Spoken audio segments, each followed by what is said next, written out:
Okay, colleagues, greetings and welcome back. So today, the nominal topic of our lecture is going to be John Locke, political philosophy of John Locke. However, I will mostly use this lecture to deepen and broaden our understanding of Hobbes for reasons that hopefully will become apparent in a moment. So, if we try to approach Locke somehow, the immediate thing I want to say is that Locke appears to take a step back from Hobbes. So last time we talked about this, the scientific revolution, and Hobbes as writing in the wake of the scientific revolution, promoting this new mechanistic worldview. Locke, very obviously, very evidently, seems to take a step back from that, going back, so to speak, to the Middle Ages and reinforce the teleological view of the world.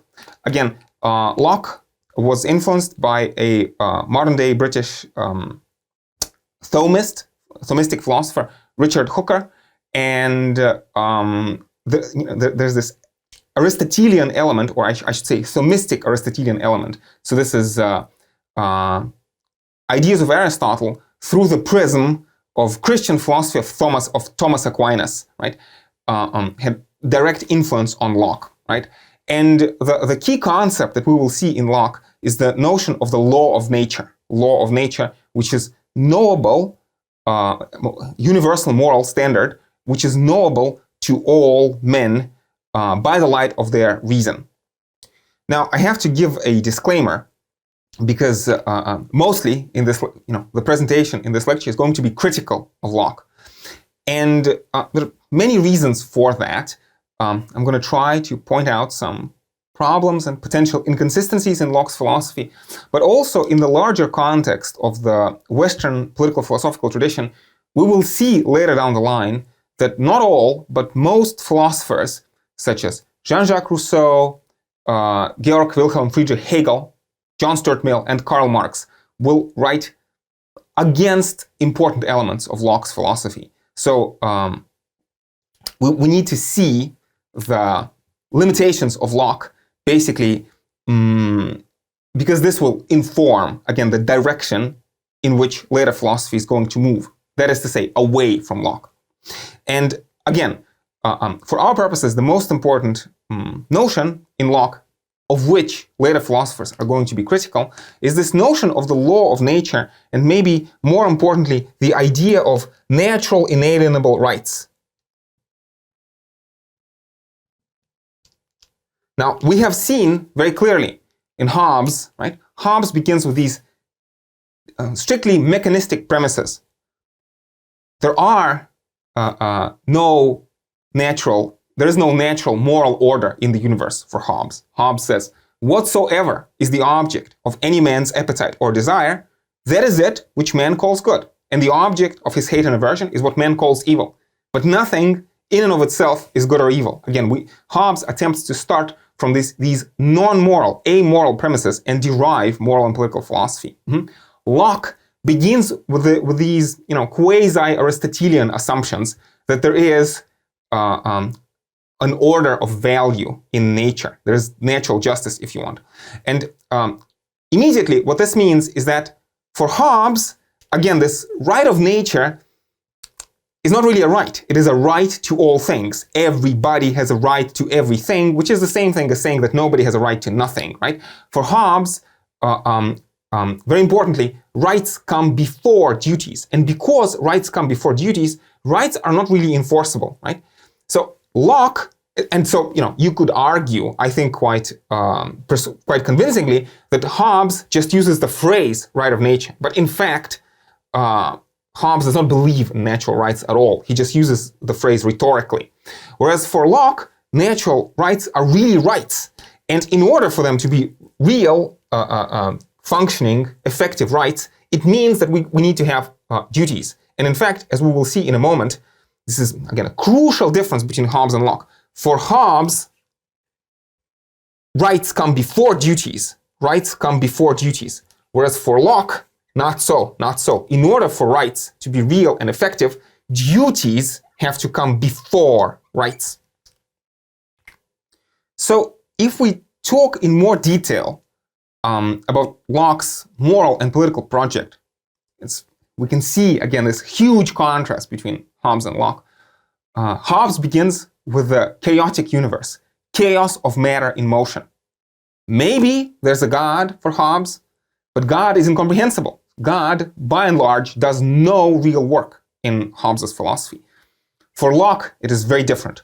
Locke begins with the assumption that there's a God in this world. Now, and this is going to be the substantial basis of his moral and political philosophy. So what Locke needs is he needs to establish the belief in God on some rational ground. Now, Locke understands that revelation is not a particularly reliable source of knowledge of God's existence.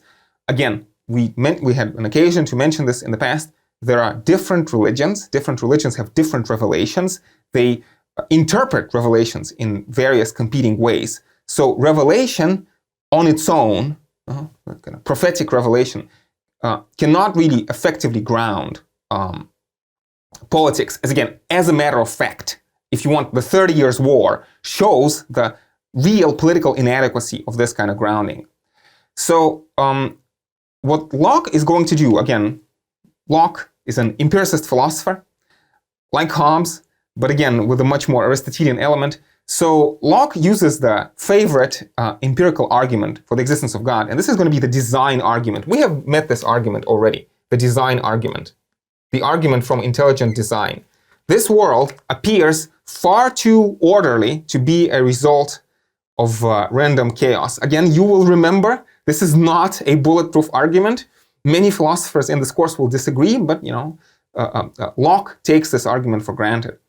And then the idea is that on the basis of this design argument, all rational people can prove to themselves, demonstrate to themselves that there is a God. And again, we are talking about all people in all times and in all places, not just Christians of Europe, right? But again, all times, all places, presumably ancient Egypt or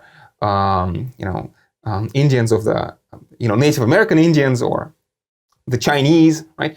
And immediately you can see a bit of a problem with this approach. Again, Locke relies in his philosophy that every person, every rational person alive on planet Earth should be able to prove that. And again, you see, Locke, you have different kinds of religious attitudes. So some ancient religious philosophers, like some of the Gnostics, right? Gnostics had this notion that most people do not have access to truth about the world. So for the Gnostics, there was truth, but it was unavailable to most people. This is not Locke. This is not Locke. Again, he begins with a very strong assumption that the design argument is effective for everyone or almost everyone. Otherwise, his political philosophy does not work. But this runs into immediate conflict with reality. Locke is an empirical philosopher, but sometimes one has to wonder, has Locke actually opened his eyes? Has he stepped out of his apartment in London? Does he know, is he aware that, again, different people have different understandings of God? So again, this is first an immediate, very, very, very problematic point in Locke's philosophy. And again, so not only is it the case for Locke that everybody should be able, in all times, all places, to establish the existence of God, but much more so, right? The idea is that for Locke, we derive God's law. Namely, and again, we introduce a very important concept, a very interesting concept for Locke, the concept of property. That everything belongs to God. Everything is God's property. So property of God. Interesting. By and large, we have not met property up until this point. Property had an instrumental value for Aristotle. Plato very famously declares that good life does not require private property by and large, the communism for the guardians. For Hobbes, there was no private property in the state of nature, and so the sovereign delegates property rights to us, and the sovereign possesses things according to this right of all things, which is not really a right. So we can see maybe something of this capitalist character early modern capitalist character of Locke's philosophy. Again, the first philosopher to really thematize the idea of property, right? But again, the property that we're talking about here is the property of God. So everything that exists in the world belongs to God. And again, this is a very characteristically bourgeois way of understanding property, sometimes called the workmanship hypothesis. It is because God made the universe. Because of that, because of God's workmanship, everything belongs to God, right? And this means that from this fact, Locke wants to derive the fundamental formulation of the law of nature. And this is basically, you should not destroy what you do not own. Everything belongs to God. Everything is God's stuff. And you are therefore not allowed to touch God's stuff without God's permission if you want, right? And to be slightly less playful about this, for Locke, the formulation of the law of nature, of the natural law, is that no one ought to harm another in his life, liberty, health, or possession. No one ought to harm another in his life, liberty, health, or possession. And notice this formulation of the law of nature, it is in the negative, and it emphasizes duties, again, before rights, duties above rights. It is our duty to protect, to preserve God's property.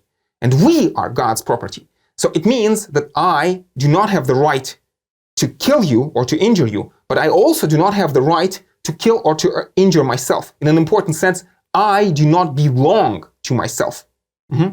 And so this fundamental law of nature for Locke is going to have this very important limiting character. So again, I do not have absolute right over myself. In some sense, my body is entrusted to me by God for safekeeping. So I should not damage you. I should also not damage myself. And therefore, I cannot give to the government or to the society, I cannot give up the absolute right over myself, because even I myself do not have this right. So what happens is, I'm jumping ahead, but later down the line, what we're going to see is that we delegate. Again, we talk about this right of nature. It's much more a duty of nature rather than a right of nature. It is my duty to preserve myself and others as much as possible. And so we delegate this duty to preserve ourselves to society in order to exercise this duty, to fulfill this duty more efficiently. And so again, this fundamental law of nature underlies our own moral capacities, what we can or cannot do, again, and therefore it necessarily limits the power of society, and then society will have a certain arrangement with the legislature, the executive and the federative power subordinate to it. But it's important that every step of the way, the function, the actions of the executive branch, of the federative branch, of the legislative branch, the actions of all people are going to be necessarily limited by this fundamental right, or again, more appropriately, I think, by this fundamental duty to God to preserve oneself and others.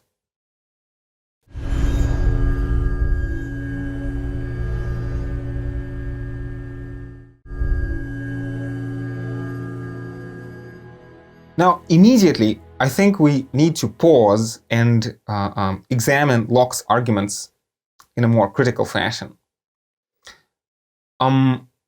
So, I suppose one thing I should immediately say is that actually, if you read the Second Treatise of Government, Locke's most important political work, Locke, unlike Hobbes in the Leviathan, right, Locke does not really provide a step-by-step derivation of all of his conclusions, right?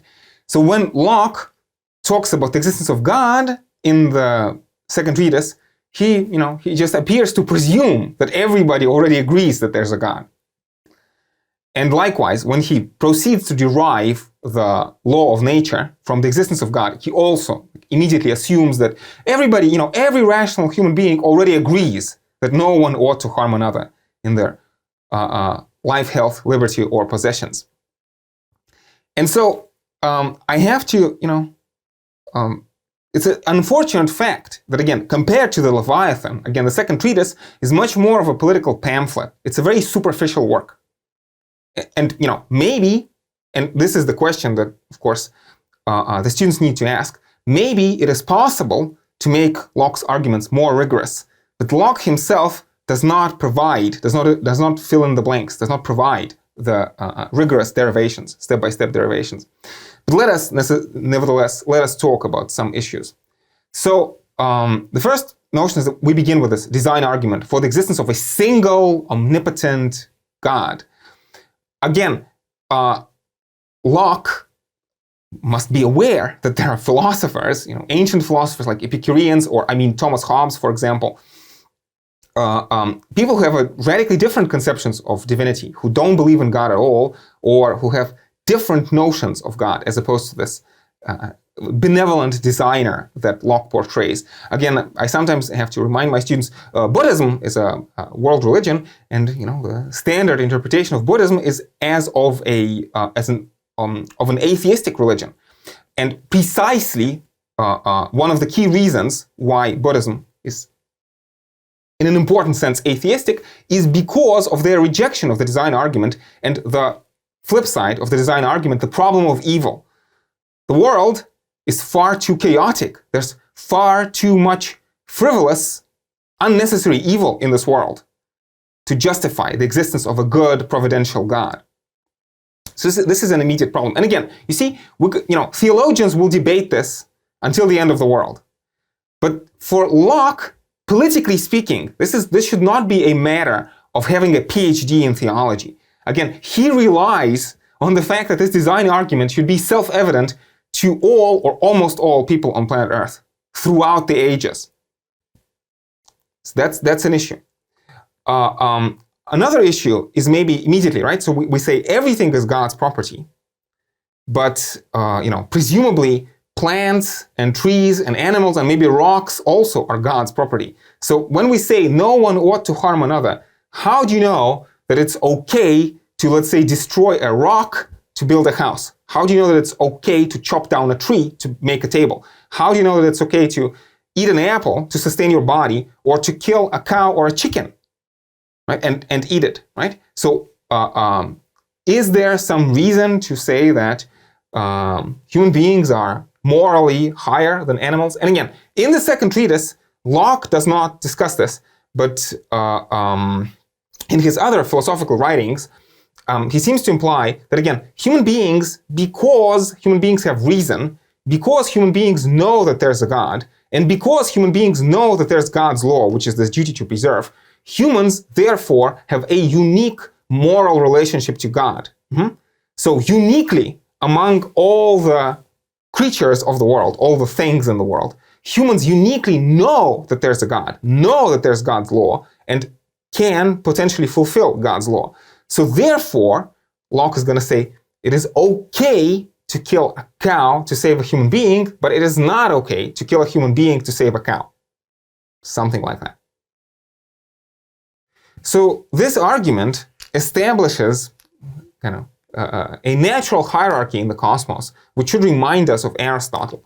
And immediately, whenever we talk about these notions of natural hierarchy, I think that we should be slightly cautious, because there are potential conservative or reactionary implications of this kind of doctrine, right? So in Hobbes, there's this radical egalitarianism. We can all die, right? And that's why we're all fundamentally equal. But once you make these kinds of arguments, again, which are problematic and far from being universally accepted, when you rely on these kinds of arguments of natural hierarchy, maybe you could say that human beings have differential capacity for reason. Maybe you could use this kind of argument to promote a discrimination against women, or against the poor, or against different races, right? So this is not an innocent argument, and we should be careful about it. So let me write the word conservatism. This is potentially a conservative argument. And again, I want to note, right, that this is a very, very problematic conclusion. And again, just for 1 second, let's compare this to Hobbes. Hobbes is going to say the universe is chaos of matter and motion. So this violence at the root of the universe. Lions kill zebras, or an example from David Hume, an oak tree gives birth to an acorn, then an acorn falls into the ground and outgrows the oak tree. So the baby acorn, the baby oak tree, destroys its parent. Is that good? Is that evil? Right? So again, I'm just trying to draw your attention to the fact that, again, Locke's conclusions are far from obvious and far from being universally accepted. And I suppose the most immediate problem is that, again, this notion of duty to preserve, that everybody, all human beings should know that there's a God and should know that there's a duty to preserve everybody, right? Is that really true? Is that really true? Could you rely on that? You see, for Locke, it's going to be a very important element of his political philosophy that tyranny, slavery, is unlawful. It is a tyrant or a slaveholder breaks the fundamental law of nature that no one ought to harm other people's life, health, liberty, or possessions, right? And so, therefore, Locke is going to hypothesize that the state of nature is not a state of war like it was in Hobbes, and because, again, you remember that for Hobbes, even the worst tyranny was better, or at least no worse than the state of nature, right? Now, Locke is going to say, no, state of nature is fine. In the state of nature, human beings are guided by reason, so it is an okay condition. It is certainly better than tyranny. And if you find yourself in a tyrannical situation, you should always feel entitled to go back to the state of nature. Now, Locke's going to say it's more convenient for us to make society, and so he's going to talk about the inconveniences of the state of nature. Right? So the state of nature is inconvenient, but it's not horrific as it is for Hobbes. And I feel, for our purposes, it's very important to interrogate this conclusion or this assumption. Is that really true?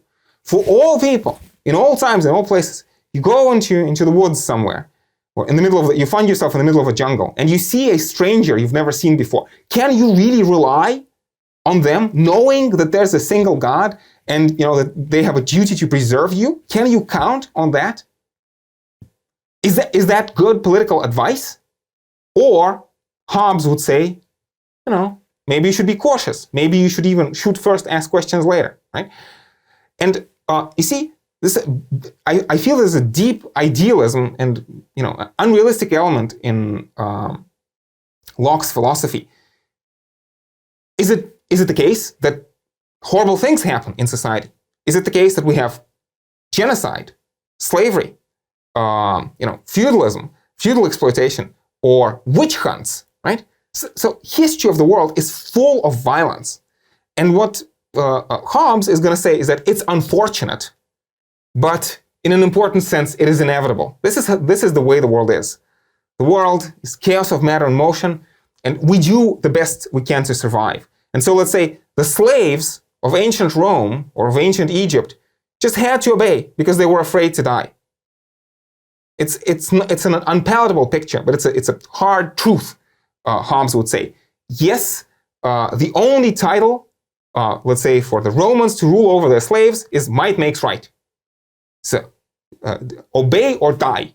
It's an unpalatable truth, right? But Hobbes, honestly, like Thrasymachus, right, exposes this violence and injustice at the root of society. And it's deeply unclear what can Locke respond to this? Because according to Locke, again, no one ought to harm another in life, health, liberty, or possession. What about the, ancient slavery?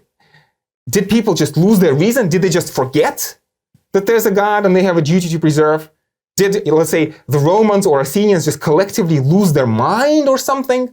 And again, Locke does not say this, but if you would say that most people are just irrational, then all of Locke's philosophy just collapses in on itself. Right? Locke relies on the fact that the existence of God and the existence of this objective duty is knowable to everyone or almost everyone. Now, I think we need to be careful here. So, in an important sense, what I'm trying to do is I'm trying to argue against Locke's notion of natural duties or natural rights corresponding to them. And I want to make something clear. I'm not against the idea. Wouldn't it be nice to live in a world governed by providential God, where all people, sit around campfires, sing kumbaya, and hold hands? Yeah, it would be nice. But is that the world in which we live? Right?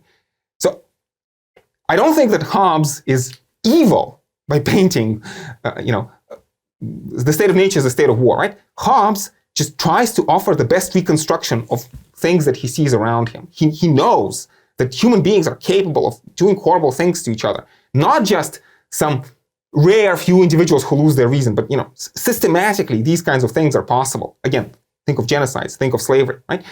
And it seems to me that, again, Locke's premises are deeply unrealistic, idealistic in a bad sense, and potentially quite dangerous.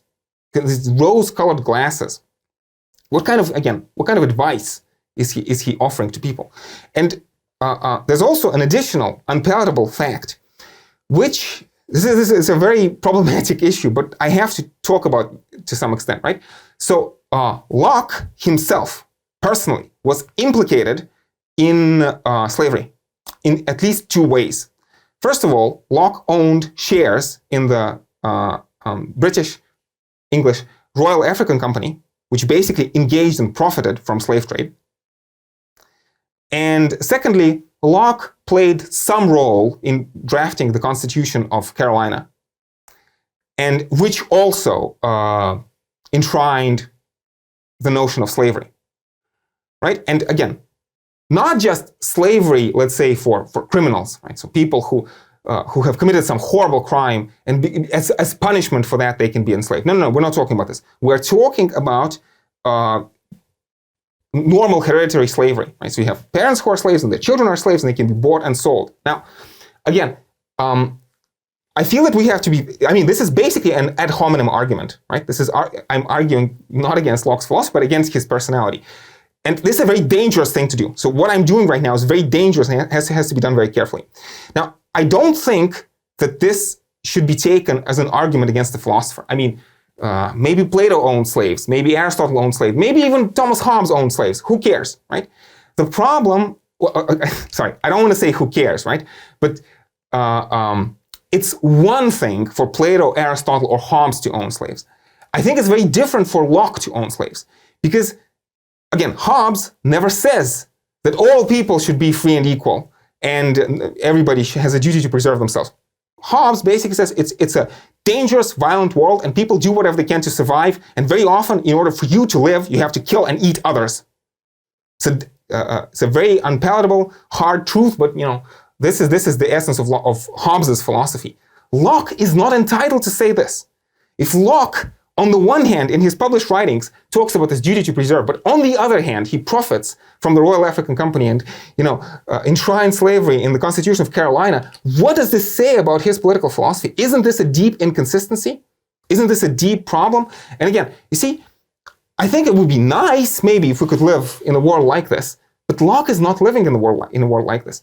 And the point I'm trying to make is that I think this kind of discourse of natural rights can be conservative and can be very dangerous because it makes people feel good about themselves.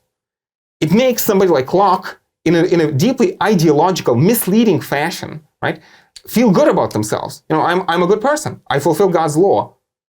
But unbeknownst, it's like unreflectively, at the same time, I profit from slave trade. So again, let me write the word ideology. And again, think of again, this is in general the conservative problem, the reactionary element in any idea of the natural law. Again, in a slave-owning society, in a society which discriminates against women, in a society which perpetrates genocide, maybe, right? The ideas of natural law can be used to justify, right? God is with us. God is on our side. We're doing God's work. And these people who are slaves, they're probably just less than rational. Or they're probably just less than human. You see, so this potential problem, and conversely, I think that there's a very important progressive element in questioning, calling into question and criticizing ideas of natural law. And again, starting from the immediate issue, which we have been raising in every class, right? That who knows what is natural law? Again, people very obviously do not agree. Again, and the history of wars, civil wars, genocides, and again, in general, this evolution of moral and political ideas throughout the history of the world, I think, demonstrate this in a very straightforward fashion, that either the law of nature does not exist, or even if it does, it is not obviously and clearly evident to everyone. So to sum up, I think the biggest problem, the biggest internal inconsistency of Locke's philosophy is that if his description of the universe and of the state of nature, of the law of nature, if it was true, then we would not really need society. This is the biggest question. If human beings are so good and so pro-social, why do we need society at all? And this is the question that I think we need to keep in mind. And if, on the other hand, we find that we do not live in this rose-colored world of perfect harmony, and if we find that we do need a society, maybe there is something fundamentally wrong with Locke's assumptions.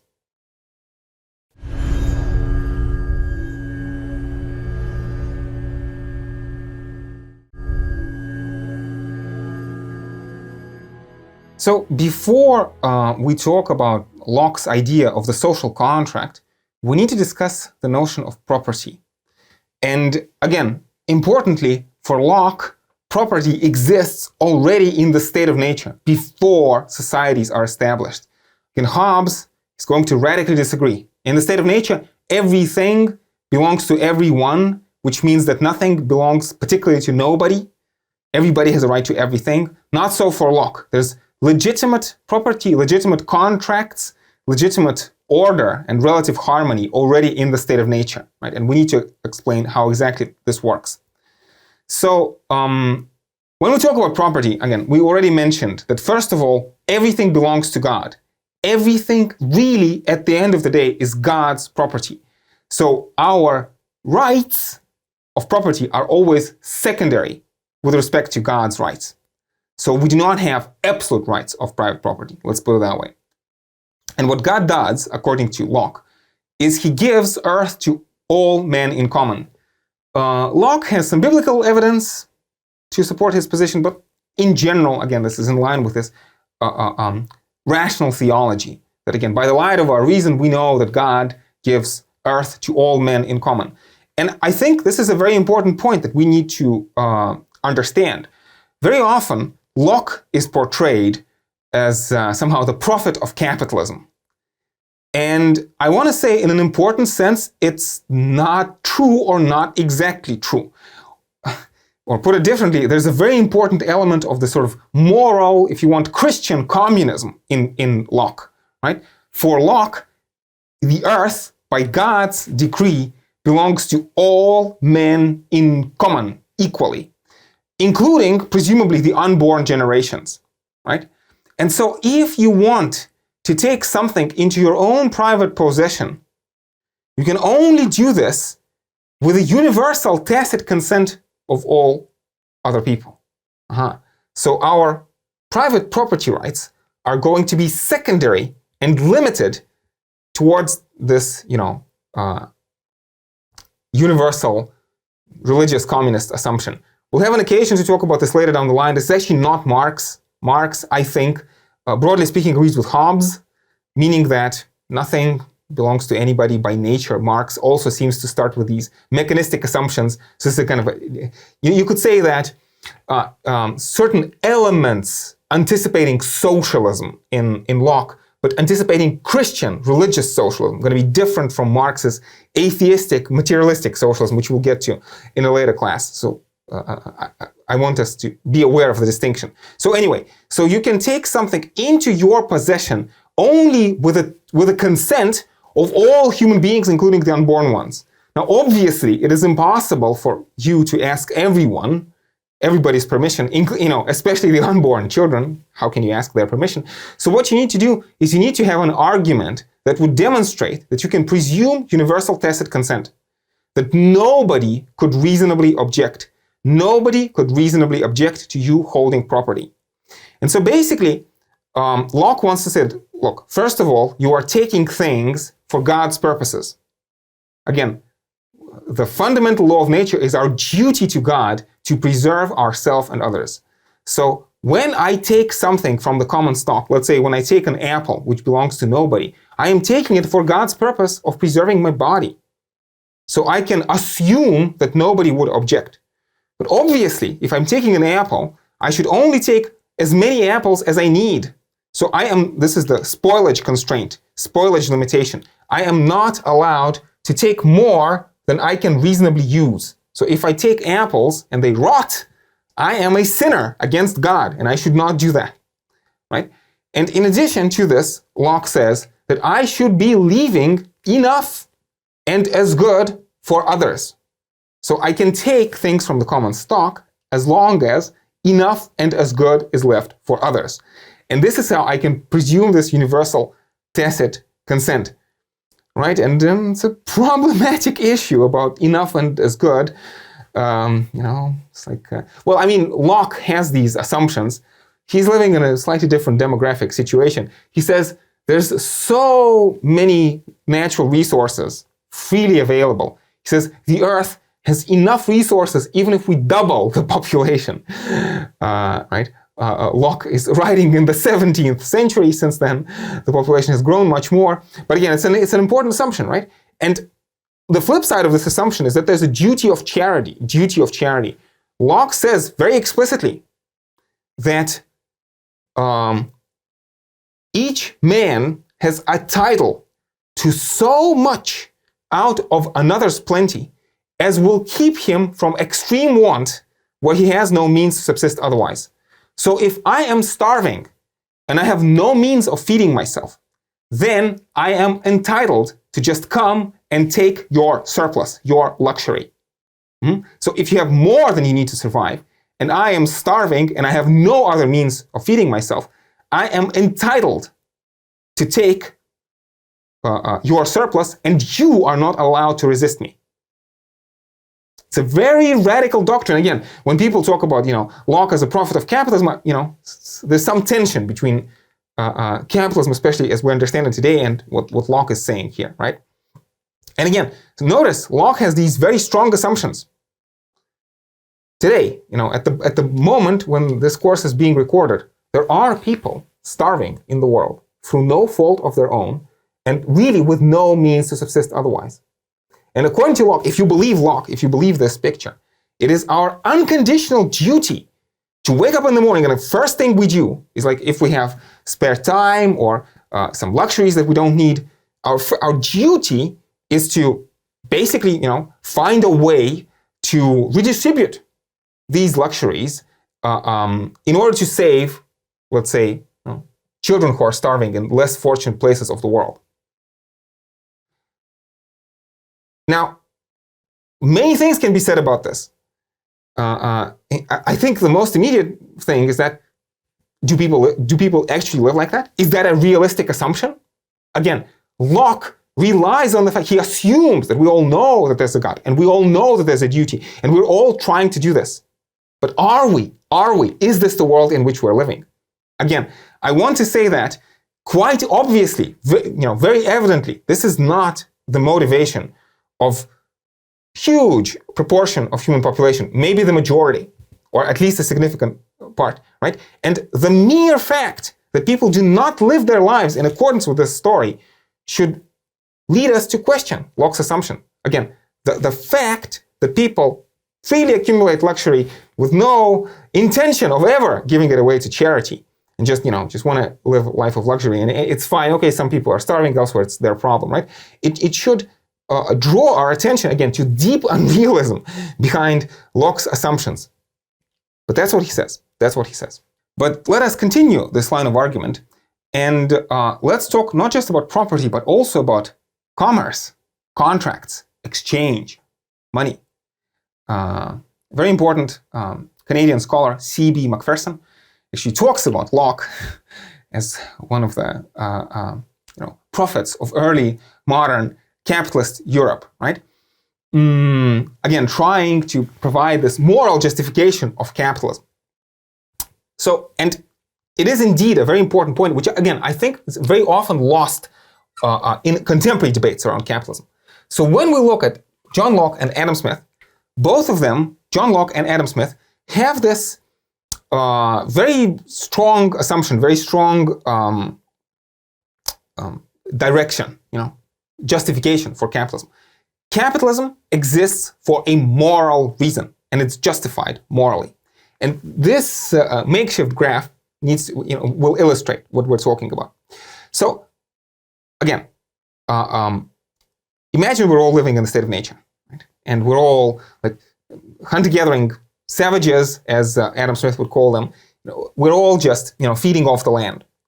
And we're all equal, and we're all equally poor. Maybe we're not starving, but we're all equally poor.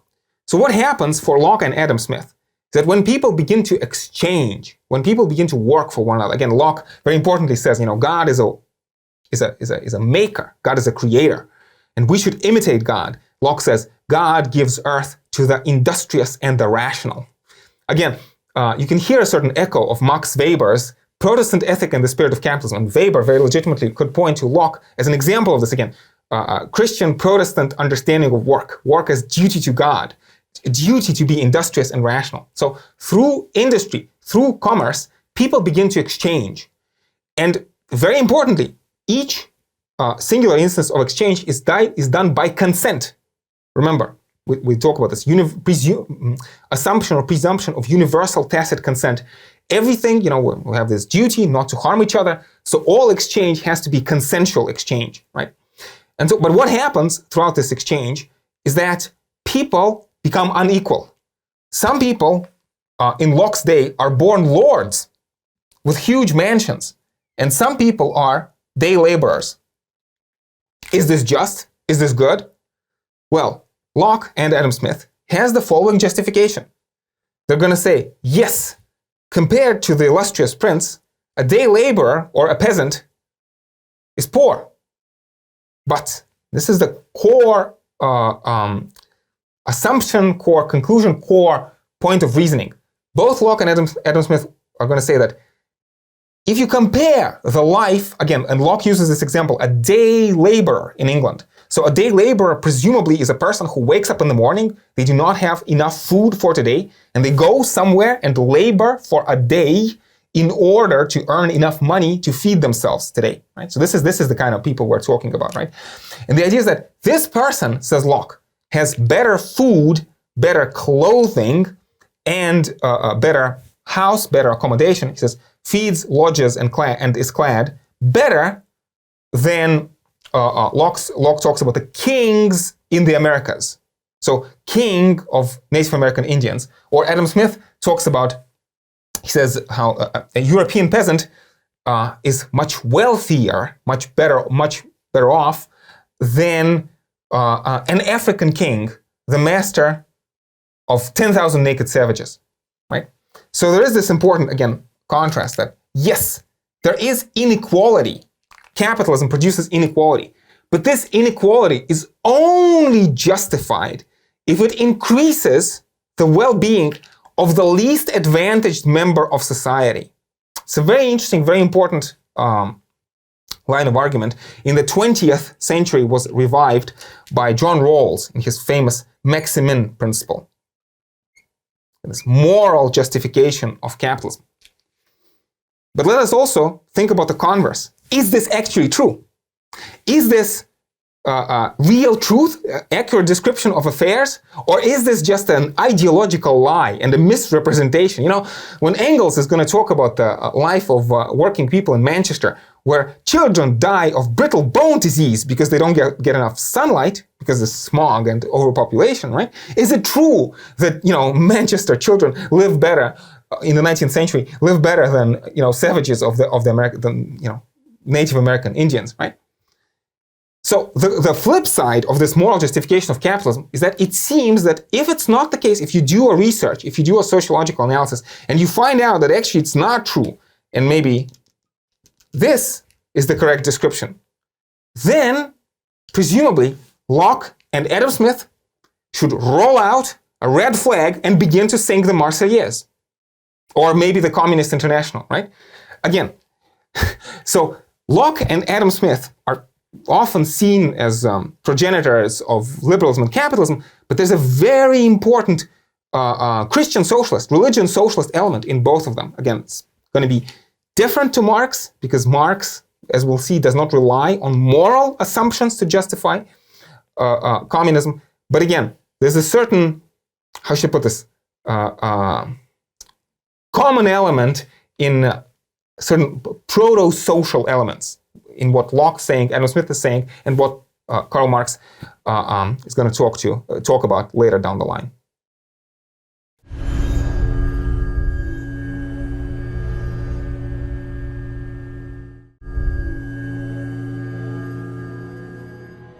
So notice, so far, we've never really had an occasion to mention anything about society or the social contract. All of this wonderful, harmonious arrangement is possible for Locke simply, on the basis of this light of reason which establishes the law of nature. Again, this relative harmony in the state of nature. Contracts in the state of nature, trade, commerce, inheritance, bequeathing land to children, all of this is fine in the state of nature. So the immediate question is, why would we need society at all? Why couldn't we just live in this anarcho-syndicalist utopia or something like that? And Locke points specifically to the three inconveniences of the state of nature. The three inconveniences of the state of nature. And this actually puts Locke into dangerous territory, right? Because Locke wants to avoid Hobbes' conclusion, right? Locke is going to say that state of nature is better than tyranny, which was not so for Hobbes. For Hobbes, even the worst tyranny is better than the state of nature, or at least no worse, right? So, but now, Locke has this difficult balancing act. He wants to say society is more convenient, it's better than the state of nature, but the state of nature is also fine. So these inconveniences have to be not too bad, right? They have to be inconveniences and not horrors, let's put it that way. Otherwise, Hobbes would become Locke. So the three specific inconveniences that Locke is talking about is that first, he says, in the state of nature, even though there's the law of nature, which we understand implicitly, we do not have a settled, standing, known, promulgated law, like detailed, written out law. So it means that human beings know what the law of nature is in general, and in general, they try to not harm one another in life, liberty, health, and possessions. But, we don't do this perfectly. The second problem is that whenever disputes arise in the state of nature, because there are no impartial judges, what happens is that people have to be judges in their own cases. And as judges in their own cases, people will be partial judges. Now, of course, we can be, it's going to be inconvenient, but it couldn't be that human beings are horrible judges in their case. Because if people were horrible judges in their own case, then the state of nature would degenerate into a war of all against all, and again, Hobbes would be Locke, right? And lastly, so even if there is, somebody breaks the law of nature, and we understand that we should punish them, and again, notice, the duty to punish the offenders on the law of nature is a duty on everyone. In the state of nature, everybody has the executive power of the law of nature.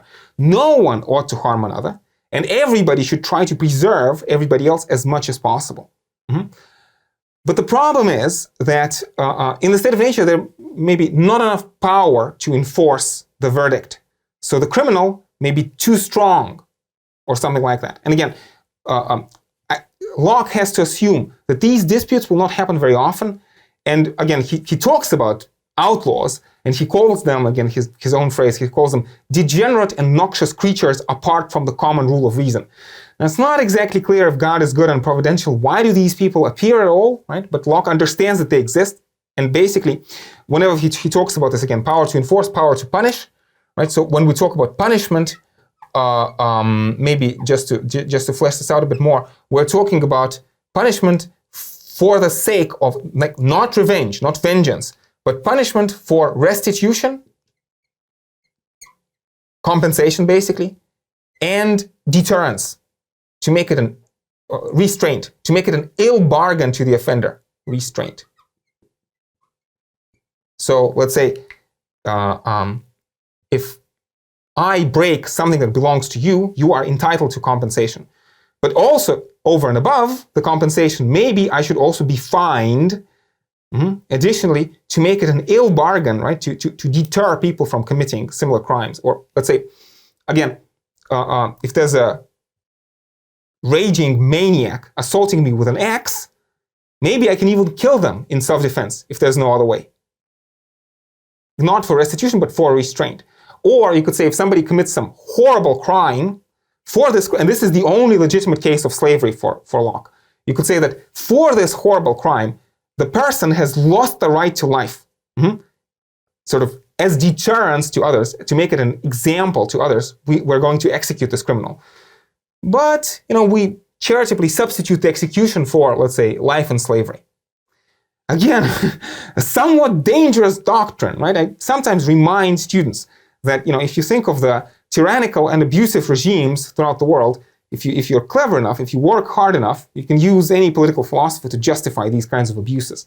Again, if you think of the concentration camps of the 20th century, if you could argue that the people in those camps have committed some horrible crimes for which they deserve to die, then Locke's argument can be abused, right? Locke could be like a speechwriter for a dictator, in principle.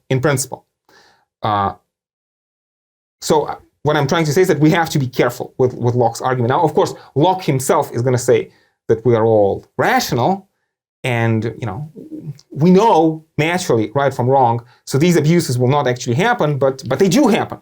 So again, we circle around this point over and over and over again. That Locke points this rosy picture. It's not clear how it's related to reality. So anyway, go back a step. So Locke knows or sees or assumes that there are these inconveniences in the state of nature. And again, it's very important. For Locke, we are talking about a historical period. Right? For Hobbes, this state of nature, war of all against all, to some extent is just a thought experiment. And the social contract is just a thought experiment. You ask yourself, would you rather obey or die? Right? And you say, I'd rather obey, so, we assume that you would have signed the social contract, so you should obey. This is all very hypothetical in the mind of Hobbes. But for Locke, not so. It's important that somewhere in the ancient past, people saw these inconveniences and they got together and decided to create society, right? And from the very beginning, we should keep in mind that, again, this notion that because this is like a conscious action and because the state of nature is relatively good, certainly better than tyranny or unjust slavery, there's always necessarily a right of revolution in Locke. Maybe we should even call it a duty of revolution. Again, we have a duty always, duty to God, to preserve ourselves and others. So if the government becomes tyrannical and if the government assaults us, we have a duty to punish the government as rebels against God. So in a justified revolution, it is not the people who are rebels, it is the government who are rebels against God. Right?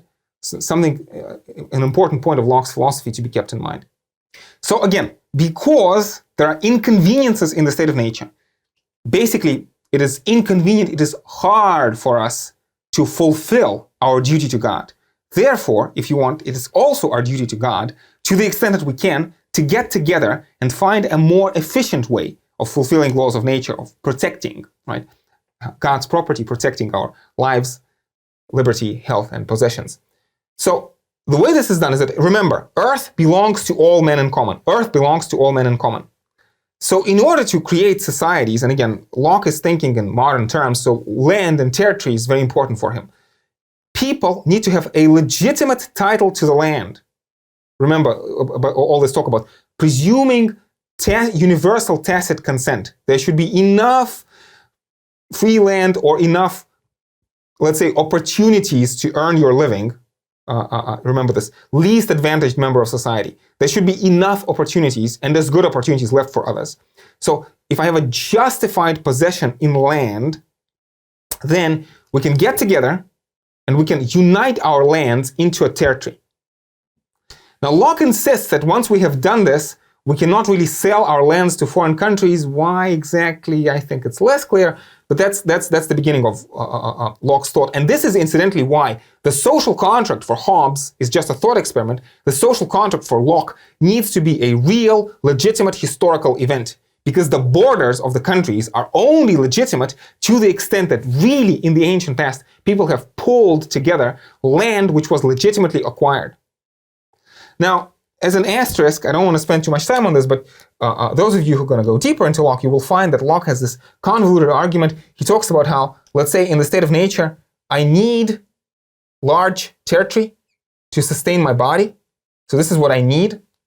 But then if I enclose a piece of ground and I work on it through this labor theory of value, I now only need a small plot of land to survive. So as a hunter-gatherer, I needed a huge plot of land. Now I need a smaller one. So Locke is basically saying that this act of enclosing a piece of ground, I am not actually taking anything from anybody. I am giving away, right? So in the act of, enclosing, again, my plot of land, I am simply gifting. I'm giving a free gift of all this extra land I do not need now to the rest of humanity, so nobody could reasonably object. But of course, the regular constraints apply. So I can only take as much land as I can reasonably work, as much land as I need, right? And whatever I grow should not spoil. Maybe I can sell it with money, and money never spoils. So that's why money, in principle, can be accumulated without limit. Although, again, remember, duty of charity. If I have more than I need, other people are starving, I have a duty to give it away. They have a right to take my extra money. So all of these caveats, but go back a step. So we pull our land together, we establish a territory. And in this territory, it's very important, the contract, this is basically the social contract, right? And the social contract for Locke is in two stages. The first stage is we need to have a unanimous consent to be ruled by majority. So basically, people have to unanimously agree to form a society. And then the society establishes a particular form of government, monarchy, aristocracy, democracy, or some other mixed regime.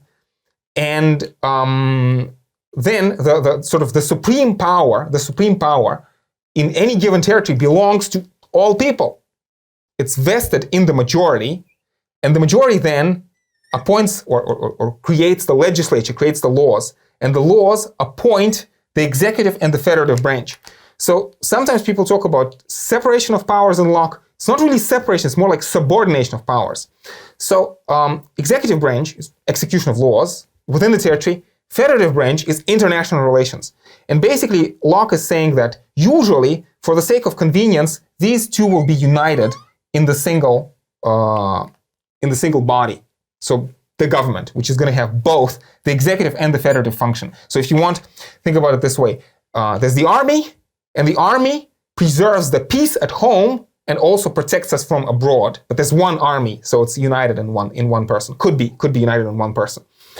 But the executive is only a minister of the legislature. And the legislature, the power of the legislature, belongs always to the majority, if you want. And the kings can legislate only with the consent of the people. Again, consent is very important every step of the way. But we have to remember, again, Locke never uses the word sovereign. The only sovereign for Locke is God. Nobody apart from God is sovereign. Everybody, in all times, all places, is bound by the law of nature. So the executive has to fulfill the laws of the legislature, is bound by the legislature.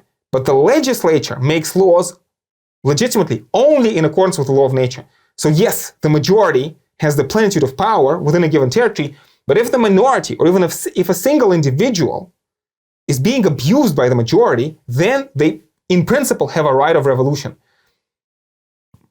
It's an interesting doctrine, right? So even potentially an individual right of revolution. Locke calls this appeal to heaven, but don't let the words mislead you. When Locke talks about appeal to heaven, he actually means appeal to violence, violent uprising, right? And of course, for Hobbes, it's an immediate problem, right? If individuals are entitled to engage in armed revolution, what prevents this situation from degenerating into a war of all against all? So in many ways, I want to signal, again, this very important problem, potentially an inconsistency in Locke's philosophy, right? That on the one hand, the executive branch has the prerogative power to execute the laws as they see fit. But at the same time, the individuals have a right of revolution, right? And how do these two relate to one another?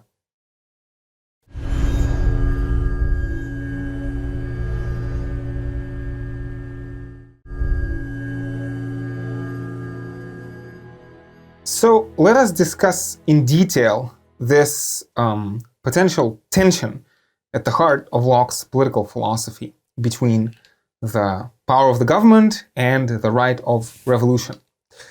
So we have these three concepts: tacit consent, prerogative power, and right of revolution. Let's see the relationship between the three. So first of all, everything for Locke is supposed to be by consent.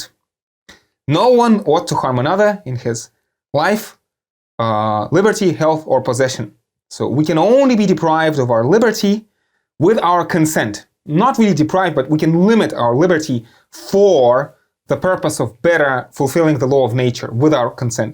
And again, because the law of nature is really a duty, we cannot give it up, the duty, right? The duty is always with us. And so if the government violates the law of nature, it is our duty to try to punish the government, stop the government, rectify the actions of the government as much as possible.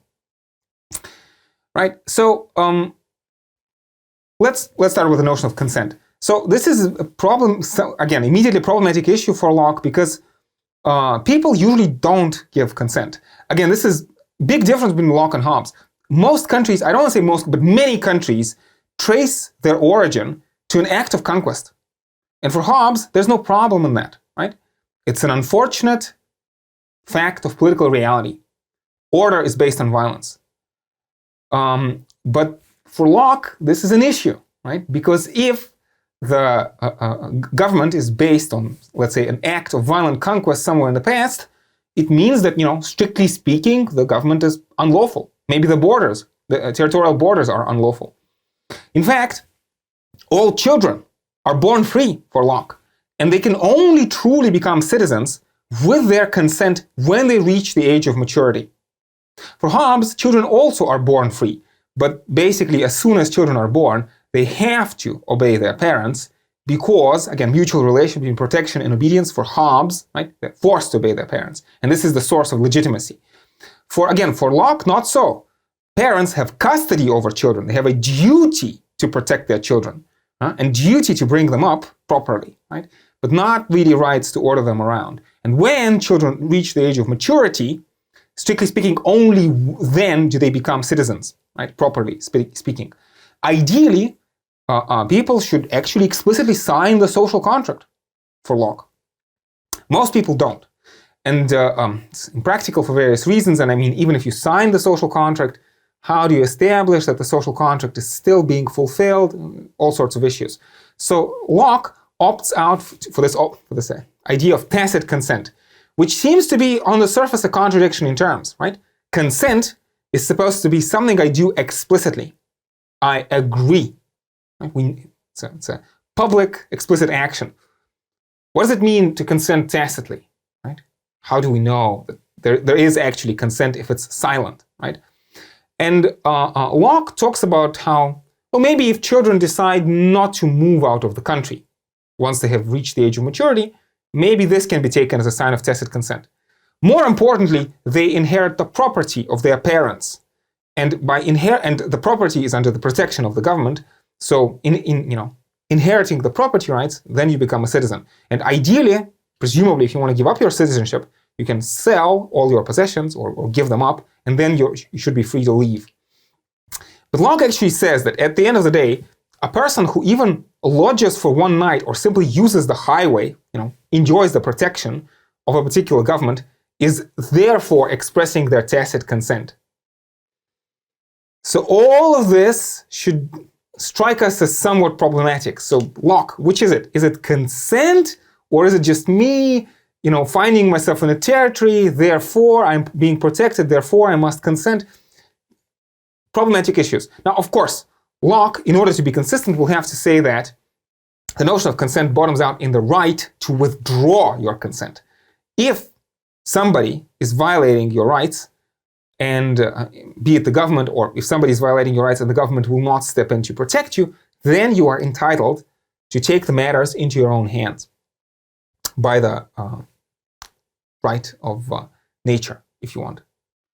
But here we run into a very important conundrum for Locke. Because you see, politics is complicated. And it's not always obvious what constitutes the violation. of the law of nature.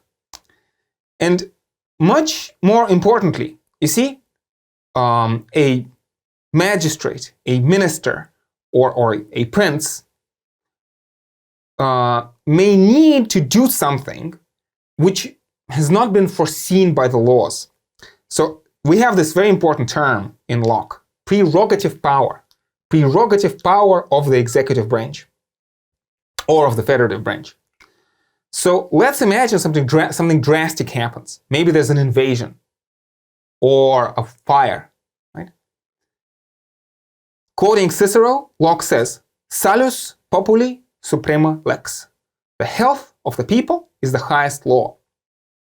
So what the executive can do is the executive can act outside the letter of the law, or even against the letter of the law, to preserve the spirit of the law. So outside or even against the letter of the law to preserve the spirit of the law. So again, a classical example for Locke is again, no one ought to harm another in life, liberty, health, or possessions. How about taxation without representation? Can the government tax you without your consent? Well, in principle, no, it's theft, and Locke would be opposed to that. But technically speaking, if the government can say, look, there's an imminent danger of invasion, and we need to, let's say, requisition your car in order to move troops or supplies around, right? Again, the example that Locke gives is a fire is raging through the city. And imagine just sitting in your house is relatively far away from the fire, and the magistrates break into your house, just throw you out of the house, throw out all your possessions, and tear down your building, tear down your whole house. In order to stop the spreading of the fire, what can you do? You walk into the street and you shout, people, help, I'm being robbed.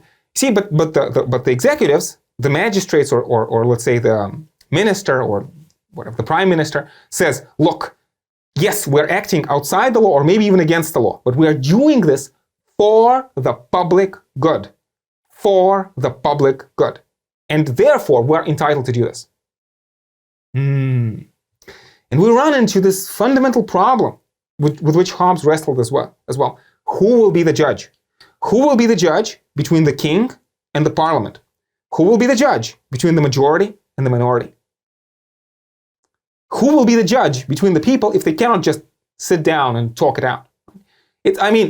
You could imagine that the minister will say, okay, I agree to be judged by the court of public opinion. Let's have a public proceedings, review my conduct. But the minister can always say, look, the situation is still dangerous, it's still problematic. This is no time for the court of the public opinion, right? Wonderful political philosopher George Klosko gives this example. Richard Nixon during the Watergate scandal.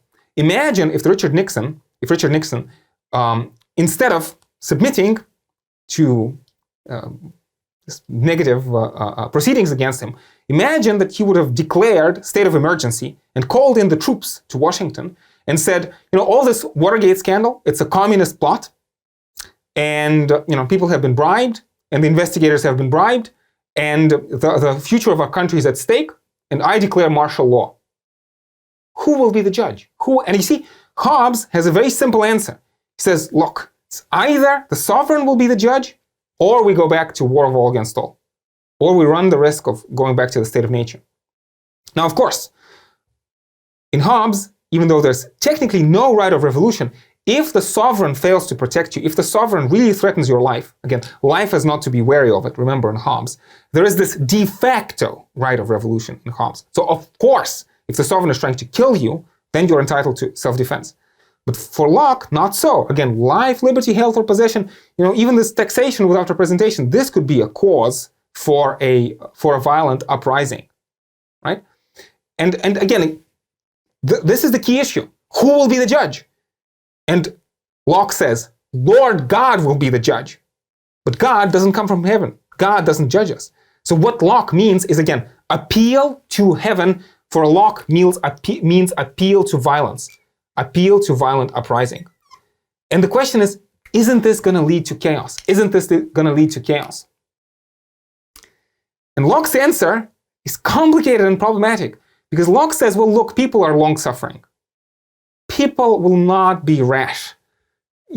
Abuses of power need to be widespread and need to be blatant before people will really rise up. And now, again, we have this question at the back of our heads, but isn't this kind of similar to Hobbesian position? That, yeah, we are afraid of war of all against all, therefore we will submit to absolute authority because we're afraid of the commotion and the disorder and chaos of not submitting. It's like, which is it, Locke? Which is it? You see, again. Imagine this. I am being thrown out of my house. I walk into the street and I appeal to the people, and the people, they have their own problems. They listen to me and, go figure it out yourself. What can I do? What should I do? Pray to God? It's a very strange political solution, again. So Locke, on the one hand, there's this very radical moralist doctrine, but then when we get to applying it to actual political realities, Locke seems to withdraw back into sort of this Hobbesian position and saying, well, yeah. As long as the abuses are not too widespread, the people will just go along. And okay, but what happened to all of this wonderful talk about the rights of nature and right to revolution if the people will not actually help me? Again, minority vis-a-vis the majority, or again, king and the parliament. Kind of, I want you to see, again, the problematic position of Locke. And in an important sense, I feel that Hobbes is immune to this kind of criticism, because Hobbes is going to say, look, the universe is chaos of matter and motion. Politics is a dirty, violent enterprise. And so sometimes your health, liberty will be violated, but there's no other way around it. There's no point. This is kind of the reality of the political situation. And Locke, in response to that, seems to say, no, this universe is a deeply orderly, deeply harmonious place, and no one ought to harm another, and we have a right of revolution. But at the end of the day, the prince abuses the prerogative, and you just suffer. So you see, kind of the result is very similar, but Hobbes seems to honestly acknowledge the violence of the political situation, whereas Locke seems to sort of mask the realities of politics behind this facade of all this wonderful talk about natural inalienable rights, which in reality don't seem to be all that robust. Again, I apologize for being so critical of Locke, but in an important sense, we will see down the line, again, in Rousseau, Hegel, and Marx, or John Stuart Mill, we will see, I think very important, their attempt, in many ways, again, later history of political philosophy is going to be attempt of political philosophers to argue against Locke. We want rights, we want protection, right? But we want to secure our rights on a firmer basis, not on this wishful thinking, rose-colored talk about universal rationality and, God's law. But what are going to be the mechanisms that are going to force individuals who are less than pro-social, what are the mechanisms that will force the governments, which are prone maybe to abuse the liberty of their subjects, what are the mechanisms that will enforce the order, that will actually protect the citizens from the government? And again, this is the question with which many of our future lectures are going to be occupied. Now, let me also very briefly note that it is possible to read Locke in a very different way. So very important, actually, Leo Strauss, I think we had an occasion to mention Leo Strauss in the past. Leo Strauss has this interpretation that basically Locke is only using this rhetoric of natural rights as a mask, that in fact, Locke's political doctrine is exactly analogous to Hobbes's political doctrine, right? So basically, kind of looking especially at this issue of the prerogative power, Strauss is going to say that effectively the government in Locke is just as absolute as in Hobbes. Again, this idea that nothing short of absolute authority will suffice for peace, and it's true for both Hobbes and Locke. So in this case, for Strauss, Locke is only Hobbes in sheep's clothing. Locke is only Hobbes in sheep's clothing. So I want to note that there is this interpretation. This is not the interpretation I have been following in this lecture. But having noted this interpretation, let me give two disclaimers. First of all, the majority of Lockean scholars today do not agree with this interpretation. We do not think it is realistic from sort of historical, philosophical standpoint. And secondly, I think this is a deeply disappointing interpretation, because if it's really true that Locke is just Hobbes in sheep's clothing, then there's no point in reading Locke. We can just read Hobbes and go home. So again, I want you to be aware that there is this interpretation, but also, I think we should take this, Straussian interpretation with a grain of salt.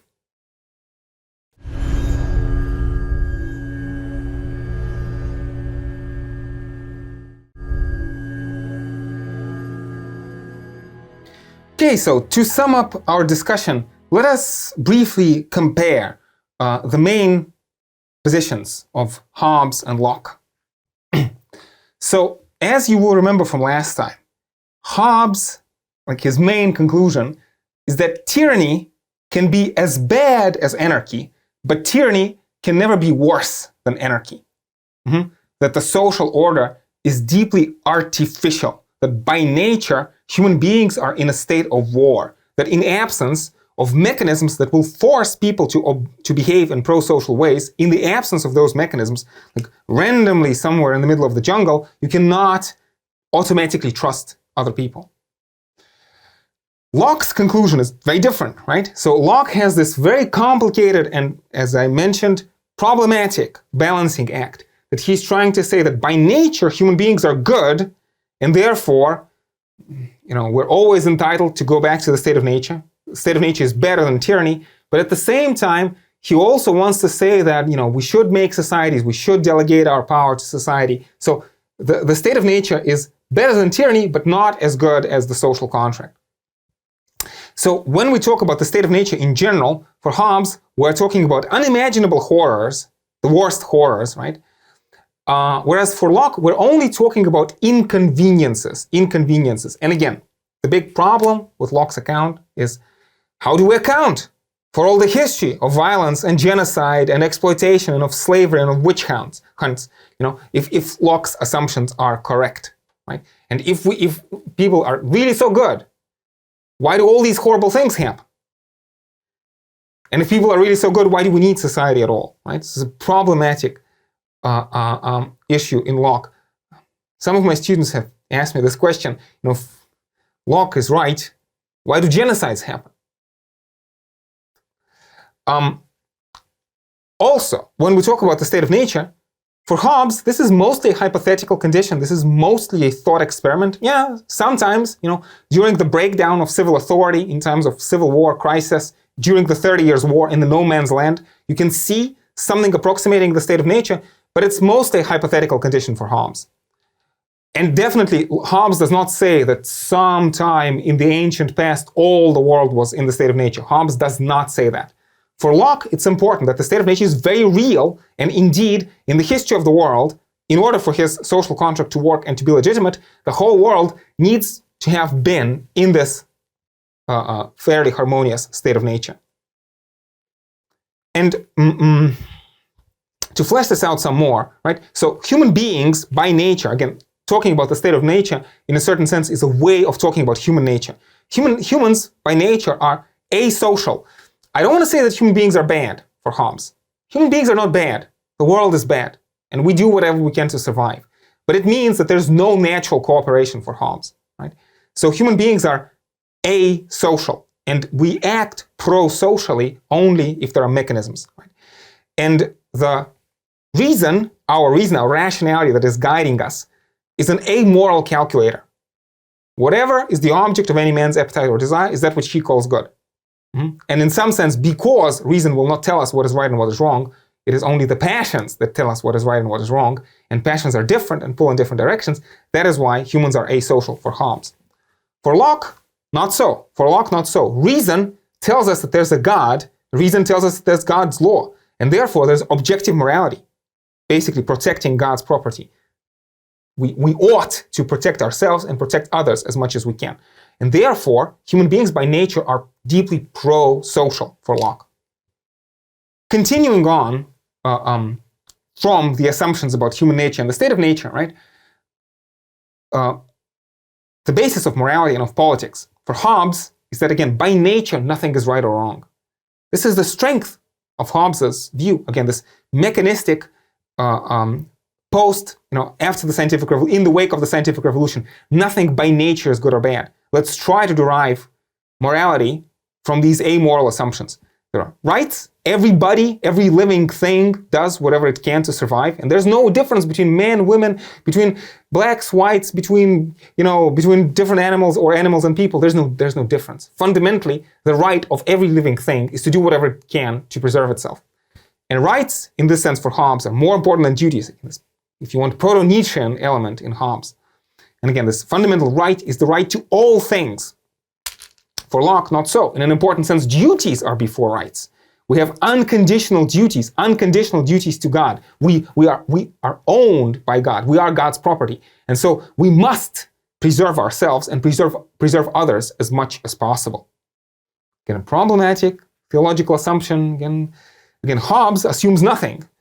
Locke has this theological assumption which does a lot of work. And again, it's a deep question.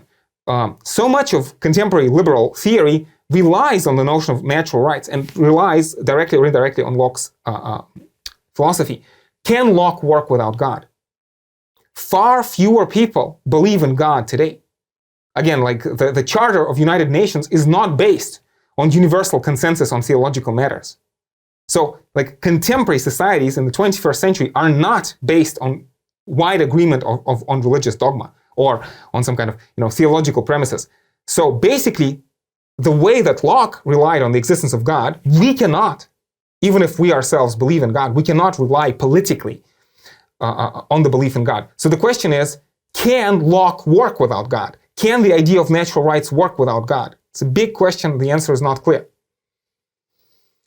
So continuing on from this, so when human beings make the social contract for Hobbes is the alienation contract. We give up, we alienate all of our rights to the sovereign who is absolute. And the absolute sovereign actually obeys the right of nature. The right of nature is the right to all things. So by the right of nature, the sovereign cannot be bound to do anything. The sovereign can do whatever the sovereign decides to do. So we give up. This is the social contract. And Hobbes insists that nothing short of absolute authority will suffice for peace.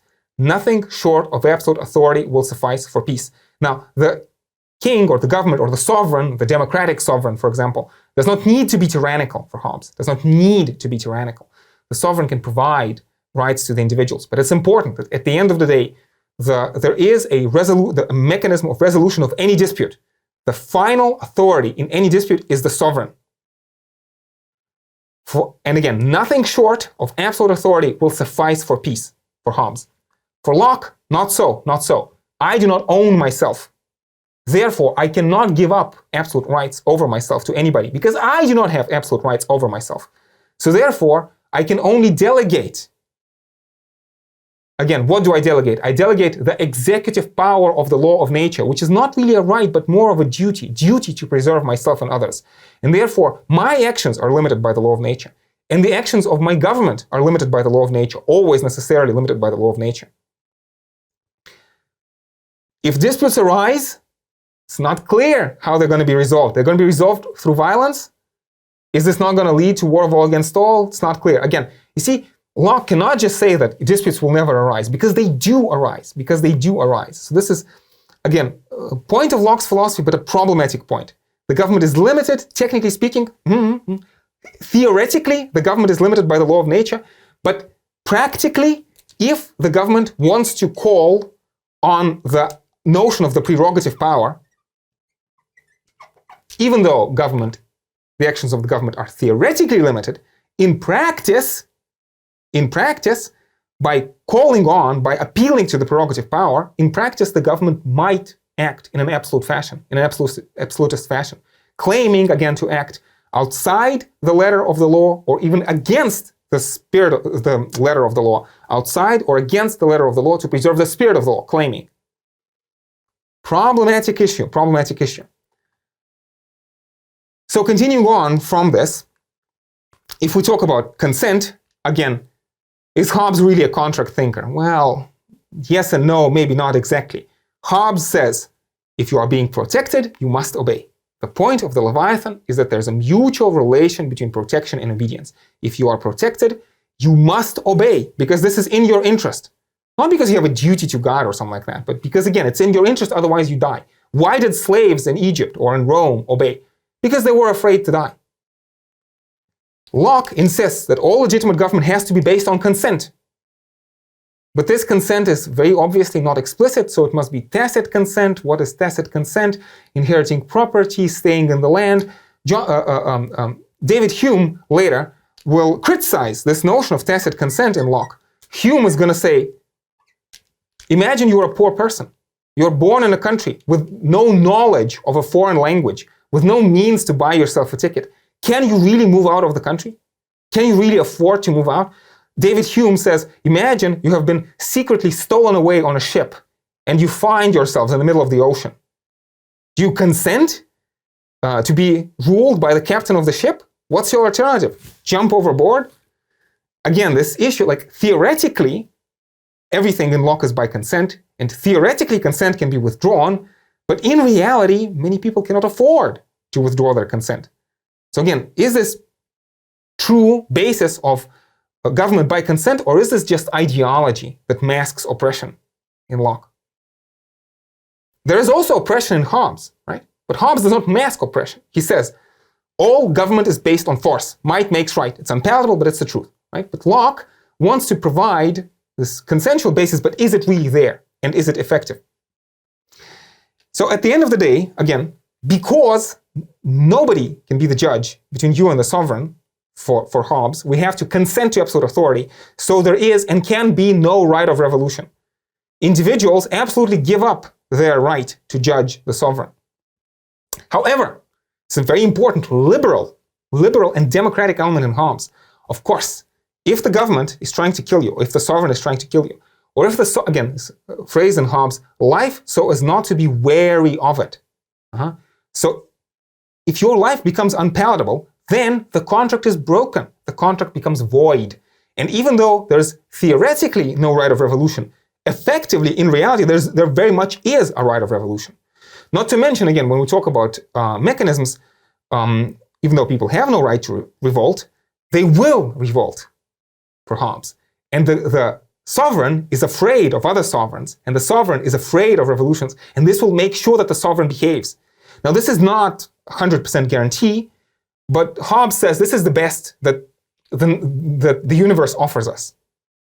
It's not a bulletproof guarantee, but it's the best guarantee that you can have, that the government will take care of you. And Locke says, no, you have a right of revolution. In fact, I say right, it's more of a duty of revolution. Because in a justified revolution, people are punishing the government who are rebels against God, right? But the question is, again, if people are too ready, too willing to exercise this right of revolution, then, society plunges into chaos. And Locke steps back and says, no. People are patient. They will wait patiently until revolting, right? Until the abuses have become really egregious. And then the question is, what is the difference then between Hobbes and Locke? So Locke promises this right of revolution, but is it really effective in reality, right? And at the end of the day, again, it seems that Locke relies on this very robust notion of reason and consent and consensus. And I think the biggest problem with this side of the board, with Locke, is if human beings really were as rational and as consensual as Locke portrays them, there would never be a need for any government. There would never be any abuses. There would never be a need for revolution at the end of the day. So you see, it's kind of a problematic and interesting situation, right?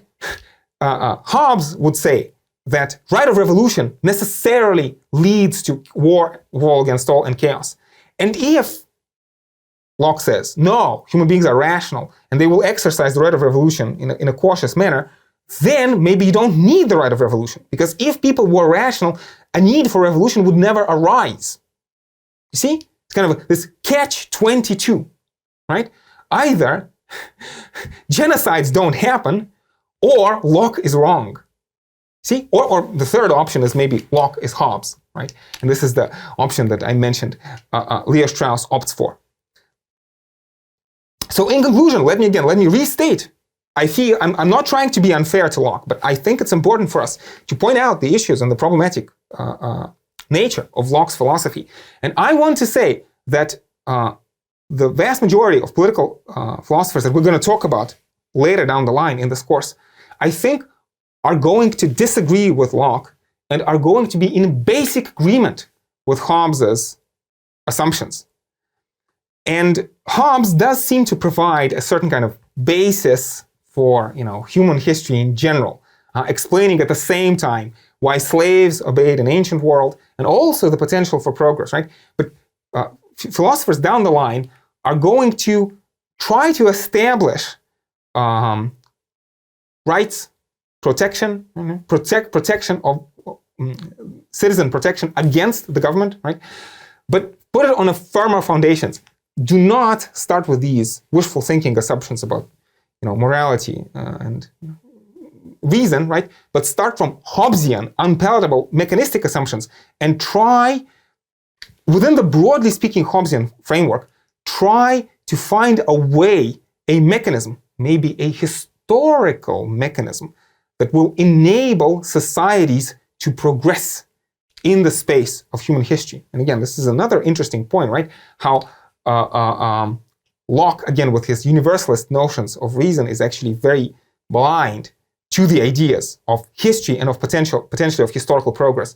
And again, this is something that we're going to see over and over and over again, especially in Rousseau, in Hegel, and in Marx, and in Mill, right? This idea of how there's a possibility of progress. And I want to say that in many respects, this possibility of progress has to be based on the rejection of the idea of these natural and immutable rights, which are true for all times and in all places. Again, progress presupposes that people in the past made mistakes, right? And there's a possibility of doing things differently. There is no one obvious recipe that everybody knew, since time immemorial. And this is what we're going to turn to in the coming lectures.